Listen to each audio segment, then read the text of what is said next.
Hi friends, welcome back to A kitchen. ఈరోజు మనం super tasty and healthy south Indian breakfast uttapam with పల్లీ చట్నీ ఎలా తయారు చేయాలో చూద్దాం. ముందుగా దోశ ప్యాన్ తీసుకొని బాగా హీట్ చేసి కొద్దిగా ఆయిల్ వేయండి.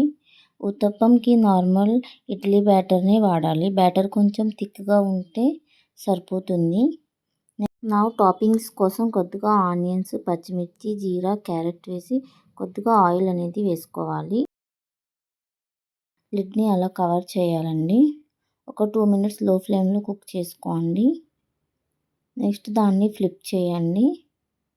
మెల్లగా ఫ్లిప్ చేసుకున్నాక నెక్స్ట్ మళ్ళీ లిడ్ అనేది కవర్ చేసి ఒక 2 మినిట్స్ వరకు కుక్ చేయండి.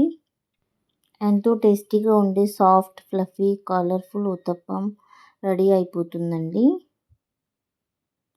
Perfect for breakfast or dinner.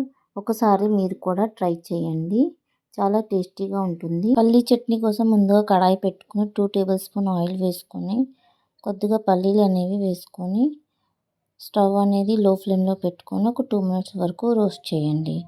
బాగా రోస్ట్ అయ్యాక దాంట్లోకి 5 to 6 పచ్చిమిర్చి అనేది వేసుకొని ఒక 2 మినిట్స్ వరకు రోస్ట్ చేసుకోవాలి. బాగా రోస్ట్ అయ్యాక కొద్దిగా ఒక చిటికెడు జీరా కూడా వేసుకోండి. నెక్స్ట్ కొద్దిగా కొత్తిమీర వేసుకొని బాగా ఫ్రై చేసుకోండి. ఇవన్నీ బాగా ఫ్రై అయ్యాక స్టవ్ అనేది ఆఫ్ చేసి కొద్దిగా చింతపండు వేసి మిక్సీ జార్లోకి ట్రాన్స్ఫర్ చేసుకోవాలి.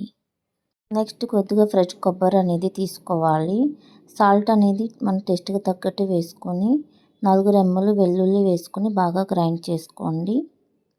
నెక్స్ట్ అదే ప్యాన్ తీసుకుని దాంట్లో 1/2 టేబుల్ స్పూన్ ఆయిల్ వేసుకొని జీరా, ఆవాలు, ఎండుమిర్చి, కొద్దిగా కరివేపాకు వేసి మంచిగా ఫ్రై చేసుకొని చట్నీలోకి ట్రాన్స్ఫర్ చేసుకోండి. ఎంతో టేస్టీగా ఉండి పల్లీ చట్నీ రెడీ అయిపోయింది. ఫ్రెండ్స్, మీరు ఈ రెసిపీ ట్రై చేసి మీ ఫ్యామిలీకి సర్వ్ చేయండి. నచ్చితే like, share and subscribe to my channel.